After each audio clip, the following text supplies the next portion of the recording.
Hi everyone, it's me, Krylios, Team Rayceen Production MC and producer. And joining me, as per usual, is the one and only Rayceen Pendarvis. Greetings and salutations all. Yes, hey Rayceen, and we have a special guest with us today, of course, that is Ed Lazere, at-large candidate for DC Council, and one we're doing our follow-up with him. So let's welcome Ed Lazere. Hello, Ed. Hello, hello. Nice to have you here. Nice to have you here. Pleasure joining us. Thank you for having me. Looking forward to it. We're so Definitely. great to have you here. Thank you for taking the time to join us this afternoon, this Of course. morning, this evening, or whenever our viewers are watching this. 2 a.m. perhaps. Okay.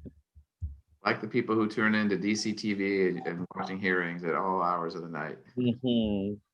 So we are live on YouTube. So we're just going to jump right into it. So please tell our viewers about yourself and why you're a candidate this year. Well, thank you so much for having me, Rayceen. It's great to be on the show. I am excited to be running for DC Council. I'm excited to be on your show. I remember 2 years ago when I was on in person, when I was running for DC Council chair, and how much fun we had. And sorry that we can't do that this time, but we'll have a lot of fun today. So I have been in the district my entire adult life, and decided when my two sons, who are now 22 and 25, when they were just little boys, I decided that when David and Adam were little, that I wanted to devote my career to investing in DC, to making it a better place, a more equitable place. And I've been doing that, focused on issues of economic and racial justice for the last 2 decades through my work at the DC Fiscal Policy Institute, which I led from 2001 when it was created until just this past spring when I stepped down to run for office. And through the Fiscal Policy Institute, I was able to identify some of the city's biggest racial inequities in income and wealth and jobs, and then fight with people across the city, fight alongside, I should say, not with, but fight in partnership with organizations and people across the city to do something about it. So fighting for affordable housing, for equity in education, for better jobs, a higher minimum wage, paid family and medical leave. And I've just been excited to be part of so many successful campaigns. But I'm running for office like I did in 2018 because I'm concerned about how the city's changing and that our leaders are not keeping up. In my own neighborhood in Brookland, where I've been since 1992, when my wife and I moved in, it was an affordable, diverse neighborhood, and it is becoming increasingly unaffordable and less diverse every single year. And I see that across the city, and we need to do something about it. I don't think it's right that our prosperity is coming at the price of rising homelessness or at the cost of Black people being displaced, worse here than any other place in the country. And in my opinion, we're just not electing people who show they care enough to do something about it. Because if they cared enough, this wouldn't be happening. We wouldn't see more tent encampments. We wouldn't see people getting pushed out. We wouldn't see continued education inequities. So I'm running to bring that energy and sense of urgency as an advocate onto the DC Council to fight for these problems that we all agree are serious problems, but to fight for them at the scale they demand and the sense of urgency they demand to make a real difference. And that's so important. Now tell me, what has changed since the last time we've interviewed you? And what have you learned thus far from the campaign process? I think everything has changed, right? I mean, a lot, Yeah. definitely. I don't remember the exact date of our early conversation, but it was relatively early in Yeah. the pandemic, and it certainly was before all the protests. Mhm. I think we're learning that this pandemic is we knew it was serious business, but we know that it's serious long-term business. It is reshaping our community in ways that we never would have thought of before, and it has exposed inequities in our safety net that I and a lot of people knew existed, but it's really been much more evident. To see kids at home who need internet and a computer and private space to be able to succeed in school, and to realize just how many children do not have that, and reminding us that internet is not a luxury anymore. It's really a necessity of life. Yeah. If we don't guarantee that everybody has it, then we're supporting inequity. So I think we've learned that. We've seen thousands and thousands of people lose their jobs and be unable to pay their rent. And we're worried, wringing our hands about what might happen to them. And, you know, my personal feeling is that it would be a societal failure, a public policy failure, a moral failure if we let people lose their homes because the economy was shut down around them through no fault of their own. And I don't think anybody wants that, but I also don't see our leaders doing anything yet about it. In the rest of the country, we see evictions starting to happen. It hasn't happened yet here because we have a moratorium, but that moratorium could be over as soon as December. Christmas time, people could be getting notes from their landlord who say, oh, we couldn't kick you out because you didn't pay rent in April, May, and June. We couldn't kick you out before, but we can kick you out now. And we need to do something about that. We need to do something about that. We can't let that happen. And just maybe one other thing we've seen that's been super inspiring to me is the protests around defunding the police and recognizing that traditional policing not only is not working, because we have more police per capita than other communities, but we're not a safer community necessarily, but also just the recognition that Black and brown people have known for a long time, which is that traditional policing has often been oppressing them, not supporting them. And this movement to defund the police, which no one would have thought possible 6 months ago, is now possible. And 15,000 or whatever it is, the number of people who testified before the DC Council to defund the police is, I think, a start of an important movement that we're going to see continue forward over the next few years. It's the energy's there, and it's going to just keep going forward. There are a lot of changes going on, a lot of things are happening. And speaking about so many things that happen, at the last count, there were 24 people running on the ballot for the DC Council at large. In the current process, voters each are able to cast a vote for two. Do you support implementing instant runoff voting or ranked choice voting in the DC election? I absolutely do. So, and you said at the last count, 24.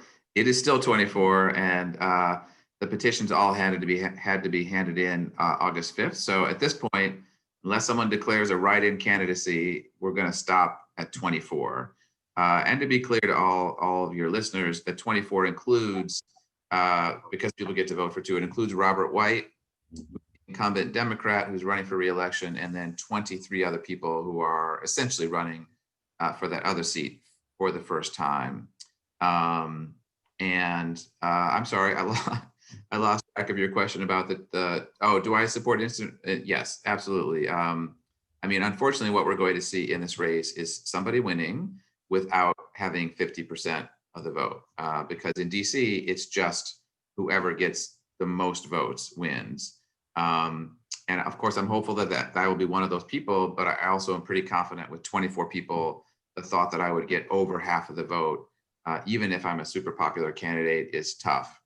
And that means that we'll be electing someone who, even if they're popular, we're not 100% sure that they have the full backing and the full will of the people. So we need something better. And you've seen instant runoff, ranked choice voting. There are other ways to do it as well.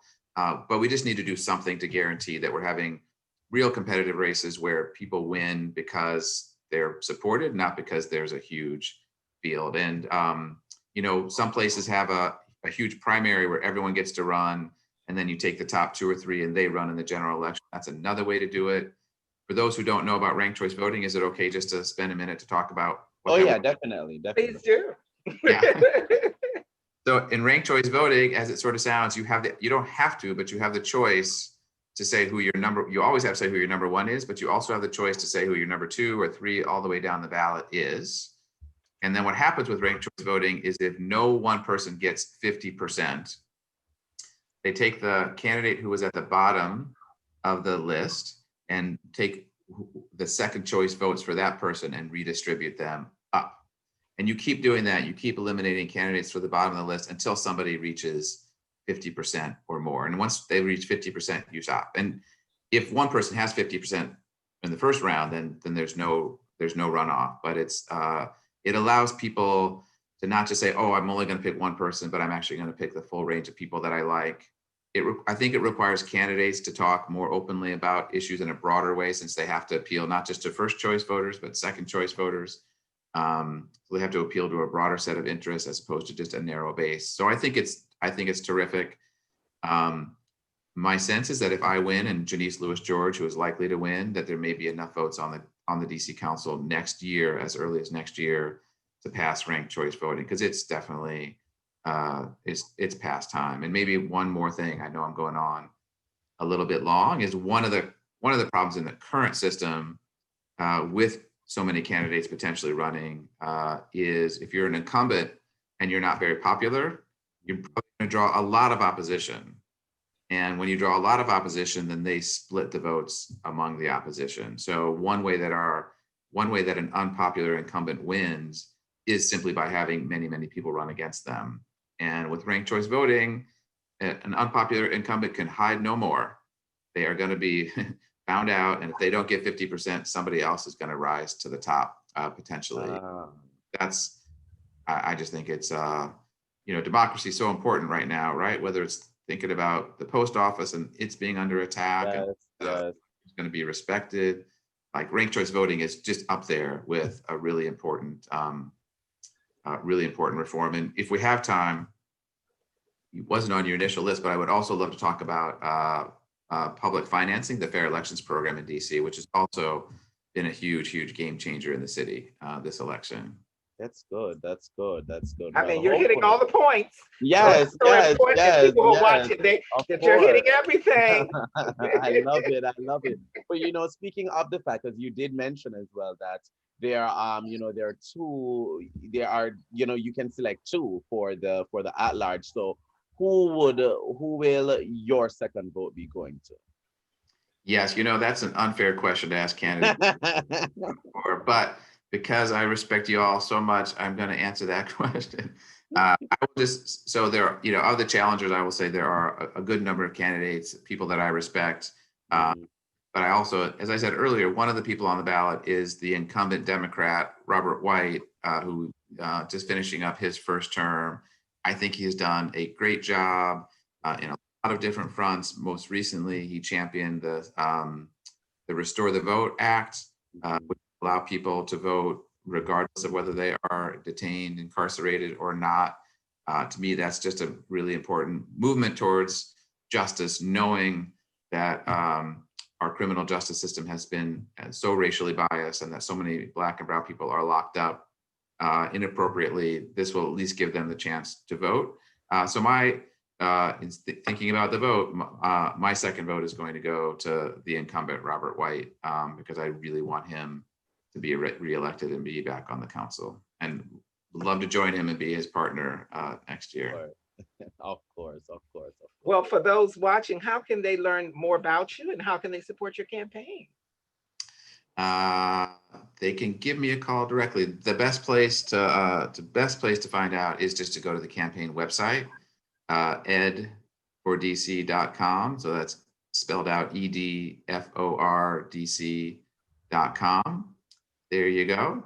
And that's the best place to see my policy agenda. And because I've been doing public policy work for 20 years and I love thinking about public policy solutions, my campaign website is a pretty detailed set of things that I care about and plans that I would love to pursue. So you can learn a lot about what I want to fight for on the council through that.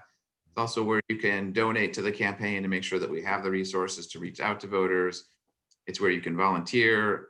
We are not, for now at least, knocking on doors because of COVID, but we certainly are engaging volunteers to make phone calls, to send texts, to write postcards, just all sorts of different ways that you can get involved to support the campaign if you're so inspired, which of course I hope you are. Wonderful. Thank you so much, Ed. And I will also remind our viewers that we will have Ed at our forum on September 12th, on September 15th, September 22nd, all those dates in September. So I hope that everyone will join us for those, definitely, because we will have all the at-large candidates there at our forum, and that's, of course, the collaboration between Team Rayceen and the Washington Blade. So we look forward to seeing you there, Ed. Yeah, come back. I'm looking forward to coming back. Of course. So are we. We're so excited. But most of all, to our viewers, there's a link to vote for DC.com included in the video description. So please make sure you're following that. along with so many other things.